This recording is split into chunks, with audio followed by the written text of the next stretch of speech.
Hi. Well, it is Thursday noonish, and I haven't updated yet because honestly I haven't made much progress. I mean, I have so I've been reading The Bone Witch on audiobook and I'm about this far into it. And I just I wanted to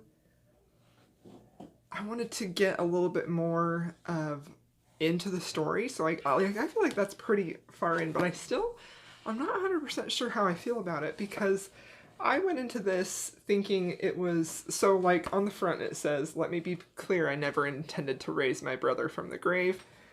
And so I was thinking, and I feel like the cover is a little creepy, and then on the back it says that she's a necromancer and she raises her brother from the dead. That's basically all I knew about it going into this, was that she's a necromancer and she raises her brother from the grave. So I was really expecting definitely more creepy vibes, more ooh, creepy necromancy, raising people from the dead, I was expecting that, and that's not what this is. This is very much rich, detailed fantasy world. I think this is really a very well done YA fantasy. This is YA, in case you didn't know. It's very well done YA fantasy, but it's not creepy like I thought it was gonna be. And so I sort of feel like I like it, but it's not what I would read if I know so many people who love this book. So many people. My friend Rain from Brews and Vines loves this book. My friend Mel from Mel to the Any loves this book. And so I really wanted to give it a good try, but I just sort of feel like I picked it up at the wrong time. Do I eat my books? Doggo?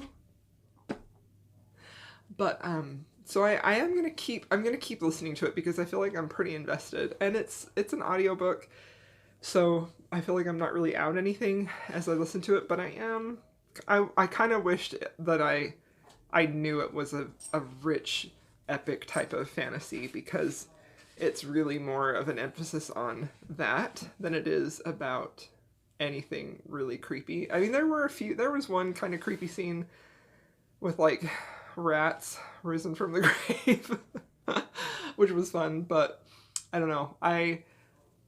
Also, last night I just finished Brazen and the Beast for our read along. It's right here on my shelf.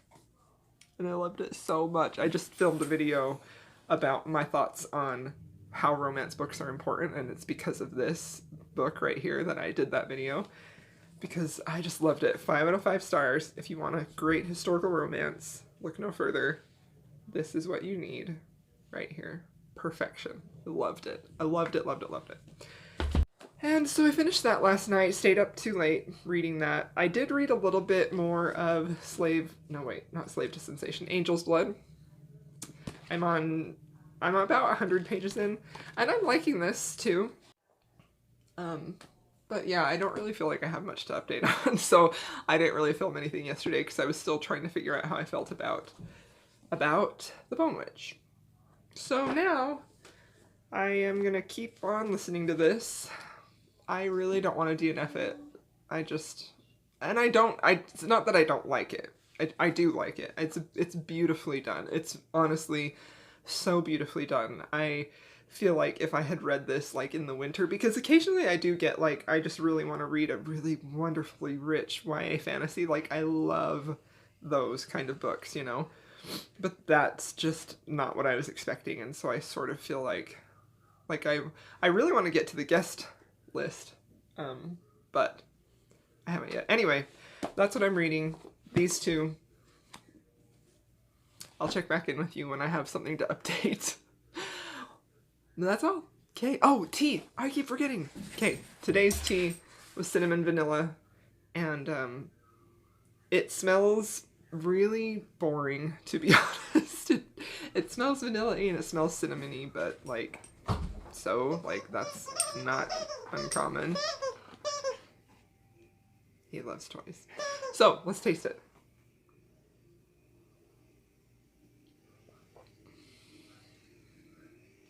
I don't like this. I don't like this at all. No. This is a miss. Like, I don't even think I'm going to finish this. It tastes almost like it tastes kind of medicinal. Like, I'm not a fan. I don't like this. This is a garbage one. Well, we had 3 great ones. We were bound to have one that wasn't so great. So I have 2 more. I have maple something and pumpkin spice. I'm saving pumpkin spice for the last day because it's the best one, right? It's got to be the best one. So, okay. I will check in with you later when I have more to update on. Okay, bye.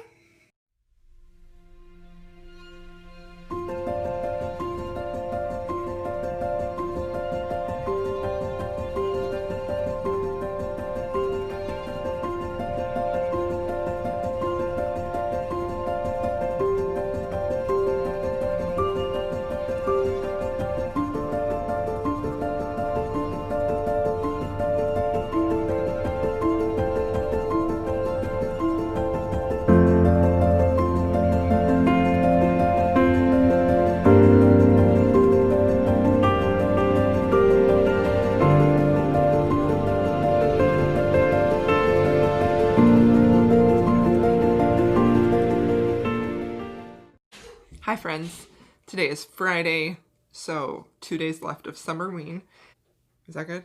I was trying to move the microphone so you could hear me better. Hopefully you can hear me. So 2 days left of Summerween, and I gotta be real honest with you. I am less than thrilled with the books I picked for this week's readathon. Okay, this is bugging me. I'm gonna scoot over here. There. Is that better? I don't know. Who knows? What is happening? We don't even know.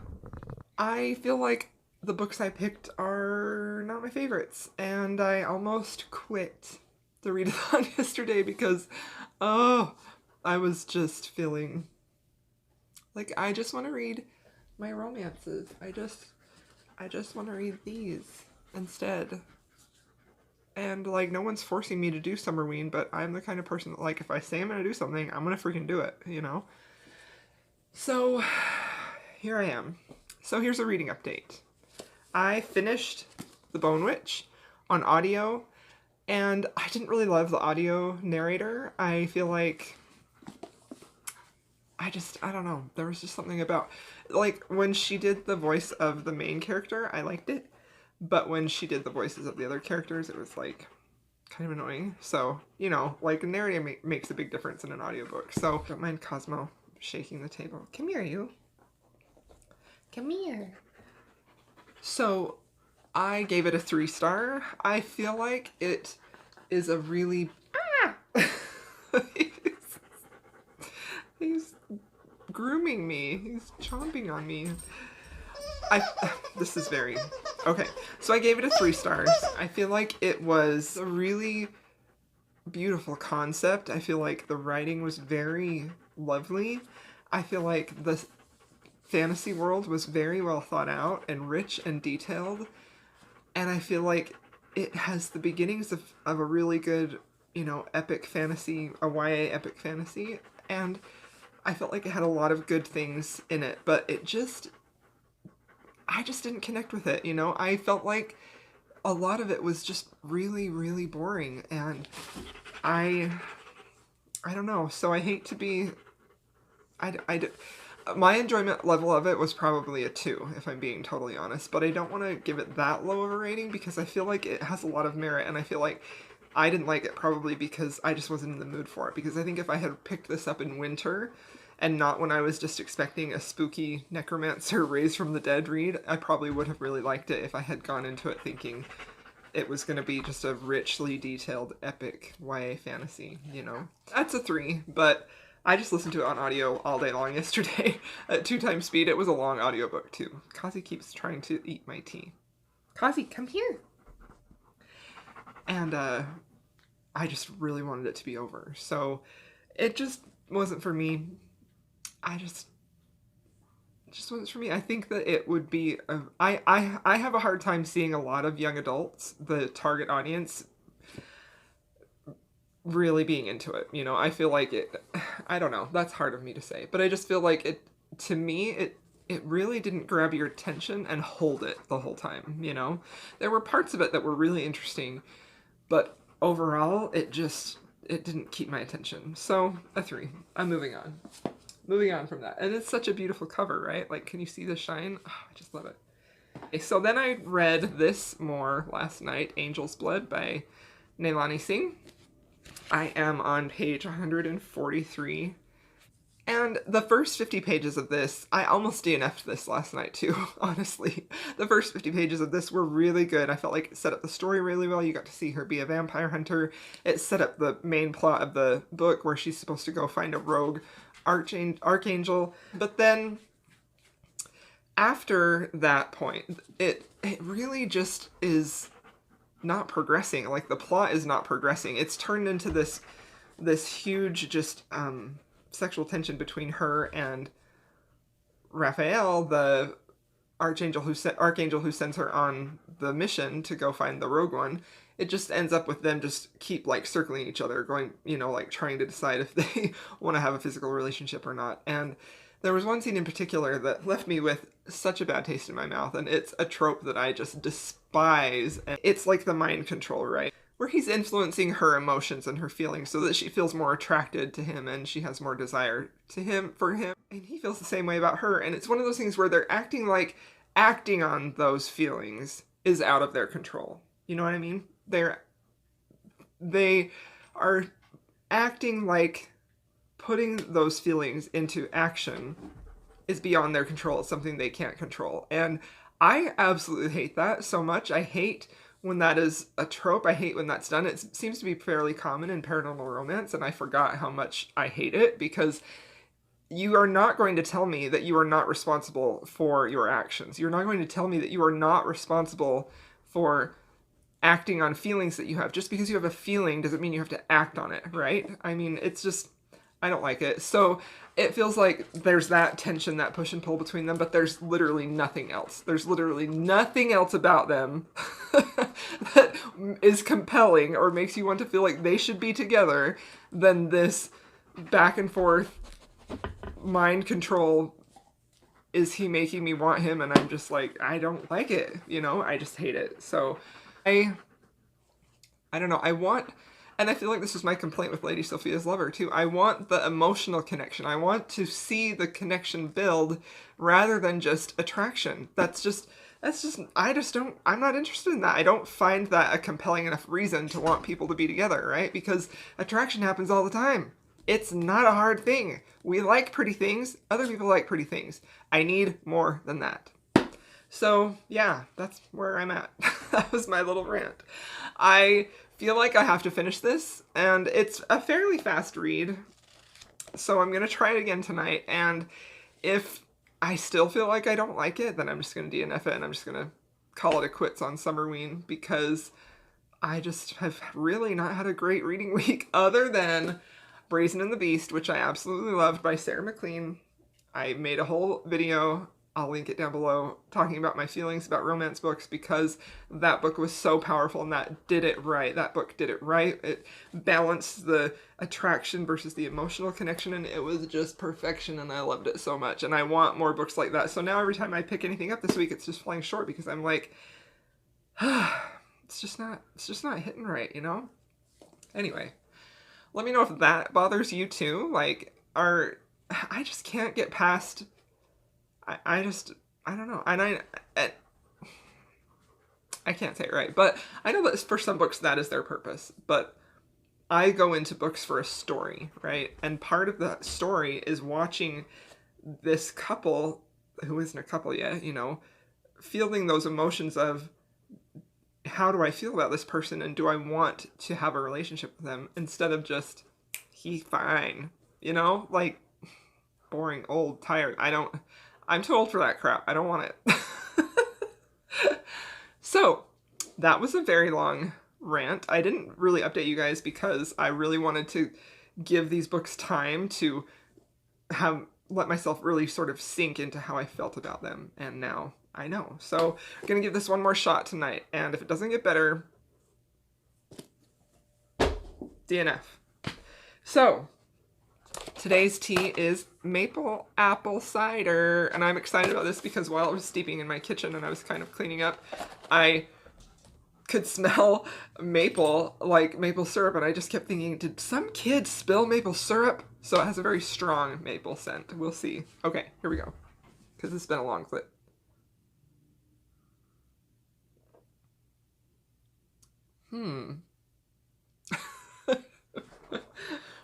I am not the biggest fan of this, I gotta admit.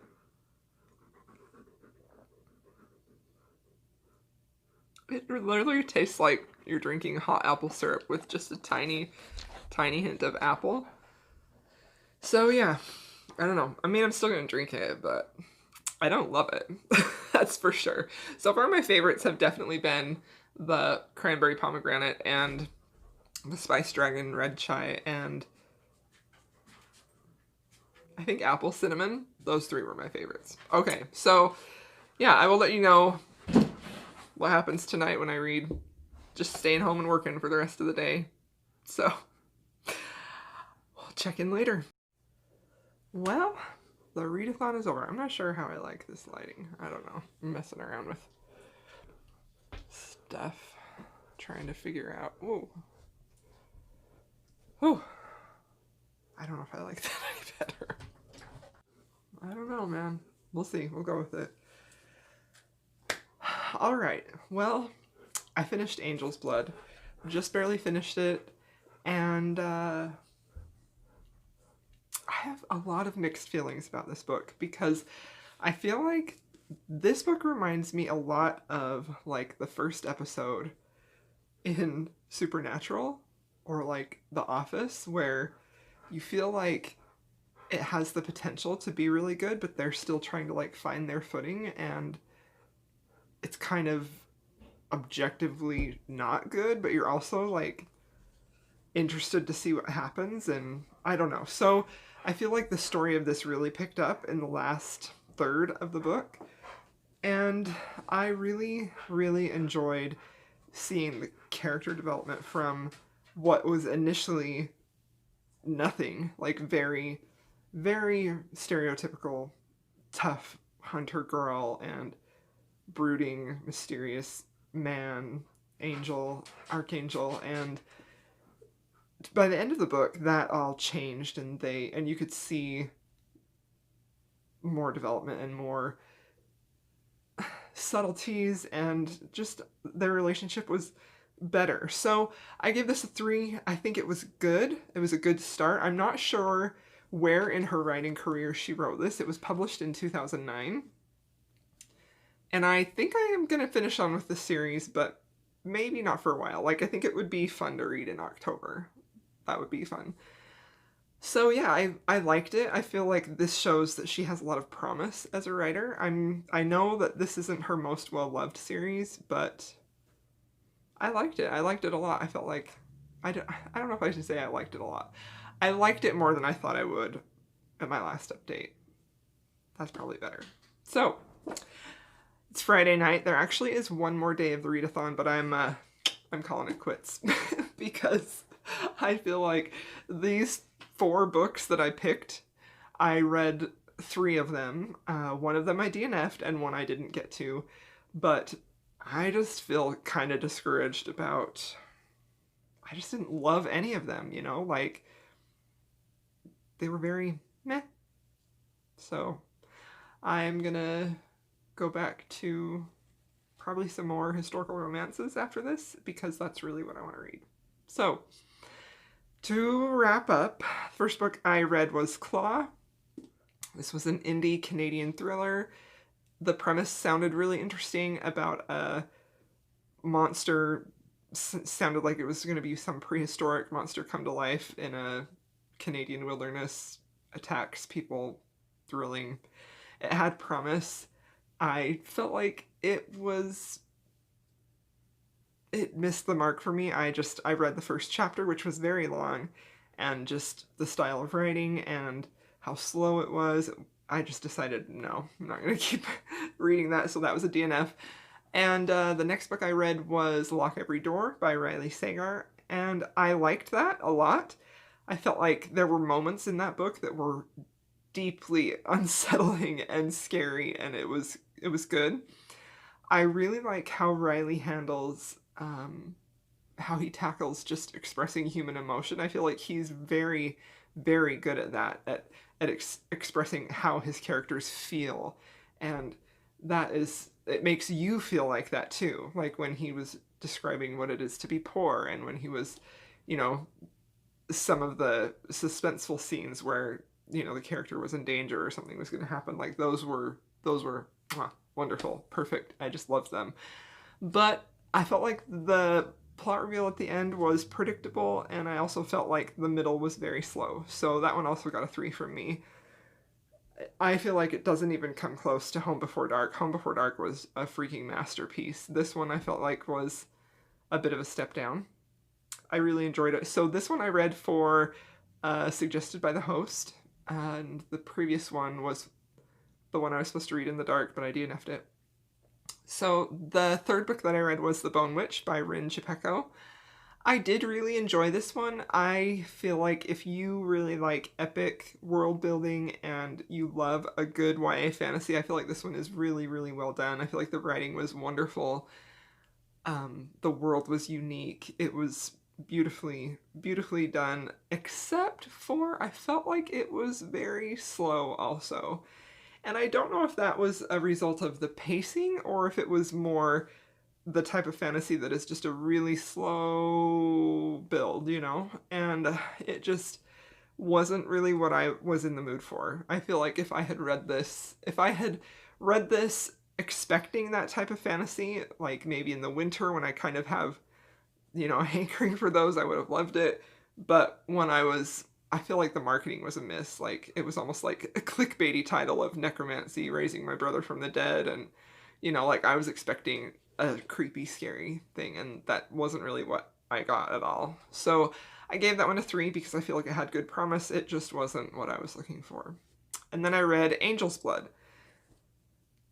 by Nalani Singh, which I have mixed feelings about too. I feel like parts of this were really just excellent. The first 50 pages were wonderful, where she laid the groundwork for the plot and the characters and the world. It was interesting.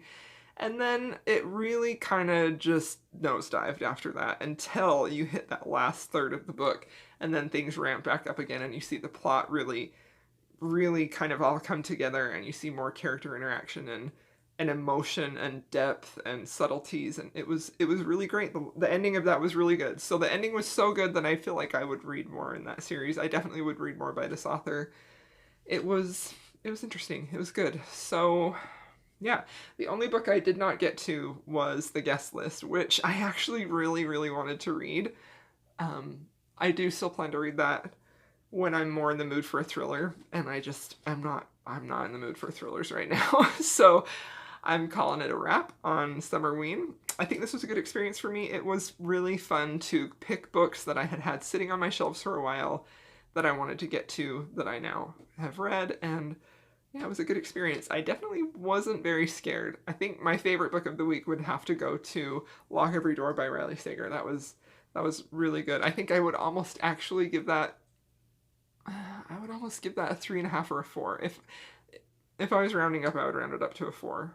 But there were just parts of it that were a little boring. So yeah, that is my Summerween wrap up. This was a fun readathon.